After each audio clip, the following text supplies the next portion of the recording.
কথায় আছে না, অভাগা যেদিকে যায় সাগর শুকায় যায়। আজকে আমার সঙ্গে ঠিক সেটাই হলো।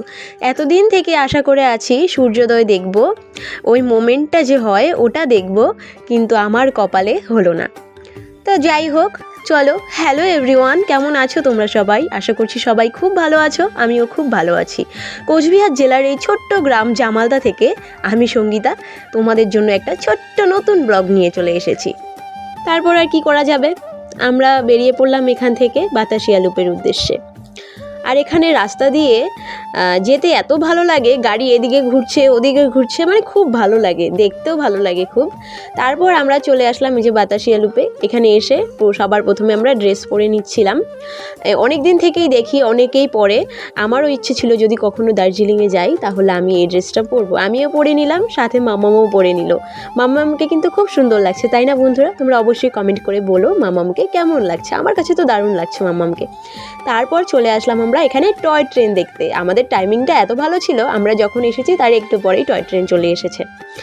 যেহেতু এবার খুব অল্প সময়ের জন্য এসেছি এখানে, তাই আর এবার টয় ট্রেনে ওঠা হলো না। নেক্সট টাইম যখন যাব তখন অবশ্যই উঠব।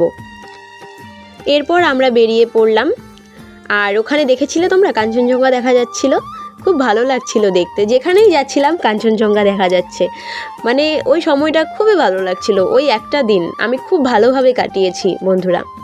এরপর আমরা এসেছি টি গার্ডেনে। টি গার্ডেনে সেরকম কিছু ছিল না। তারপর সেখান থেকে বেরিয়ে আমরা রামকৃষ্ণ মিশনে চলে এসেছি। রামকৃষ্ণ মিশন থেকে আমরা রোপওয়েতে চলে এসেছি। আর এখানে প্রচণ্ড ভিড় ছিল, 200 থেকে 250 জন লোক ছিল। যেহেতু আমরা বাচ্চা নিয়ে এসেছি তাই আমরা এতক্ষণ লেট করিনি। আমরা ওখান থেকে বেরিয়ে আমরা চলে এসেছি চিড়িয়াখানায়। আর তার মধ্যে আমরা শেয়ার গাড়িতে এসেছিলাম আর কি, আমাদের সঙ্গে আরও 2টো ফ্যামিলি ছিল। তারপর এখানে চলে আসলাম, ওই দেখো বাঘমামা চুপচাপ বসে আছে। আর এই দেখো বন্ধুরা, এখানে হাঁস মুরগি অনেক কিছু আছে, তোমরা দেখো আমি বলছি। তারপর এই সমস্ত পাখি যে আছে, হাঁস মুরগি যা কিছু আছে, এই সব কিছুই মমি করা। প্রথমে ভেবেছিলাম যে হয়তো এগুলো নকল, কিন্তু তারপর শুনলাম যে না, এগুলো সত্যি সব কিছুই আসল, এগুলোকে মমি করে রেখেছে। তারপর এখান থেকে ঘুরে ঘুরে দেখছিলাম সব কিছু। চলো তোমরাও দেখো।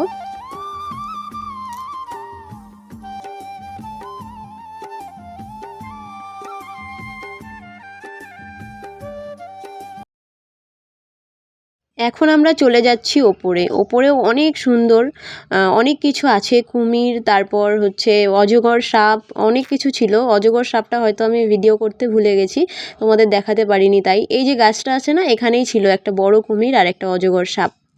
তো চলো। আর এখানে দেখো ওই যে কাঞ্চনজঙ্ঘা, তার সামনে পাহাড়, এটা হয়তো দার্জিলিং পাহাড় সম্ভবত, আমি আমার আইডিয়ারে বলছি আর কি। তারপর এই যে এখানে দেখো বন বিড়াল, তারপর বাজ পাখি, চিতা, হাঁস মুরগি, অনেক কিছু ছিল এখানে। আর এখানে এই দৃশ্যটাই আর কি ফুটিয়ে তুলেছে, দার্জিলিং কাঞ্চনজঙ্ঘা এগুলোই ফুটিয়ে তুলেছে এখানে।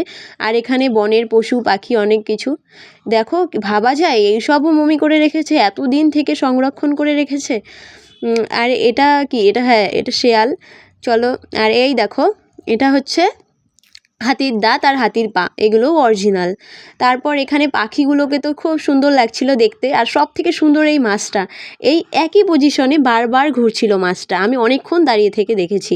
তারপর এই যে এই মাছটা কি আমি জানি না, তোমরা যে জেনে থাকবে সে প্লিজ আমাকে কমেন্টে বলো এই মাছটার নাম কি, আমি জানতে চাই। তারপর আমরা বেরিয়ে পড়লাম, এখন আমরা ভাত খেয়ে চলে যাব রুমে। তো চলো, আজকের মতো এতটুকুই। Thanks for watching.